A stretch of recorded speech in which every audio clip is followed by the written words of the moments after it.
और इस वक्त की बड़ी खबर, रघुवंश प्रसाद ने इस्तीफा दे दिया है और इस तरह से आरजेडी को एक बड़ा झटका लगा है।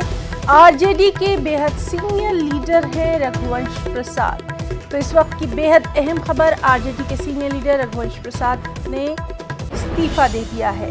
इस तरह से इंतखाबात की आमद से पहले ही आरजेडी को एक बड़ा झटका लगा है। आरजेडी के काफ़ी जाने माने सीनियर लीडर रहे हैं रघुवंश प्रसाद और उन्होंने अब इस्तीफा दे दिया है। आपको बताएं कि काफ़ी दिन से उनकी जो तबीयत है वो भी ख़राब चल रही है। उनकी सेहत के ताल्लुक से भी लगातार खबरें आ रही थी और अब ये खबर है कि रघुवंश प्रसाद ने इस्तीफा दे दिया है। इस तरह से आरजेडी को बड़ा झटका लगा है। और हमारे साथ मौजूद हैं हमारे नुमाइंदे महफूज आलम।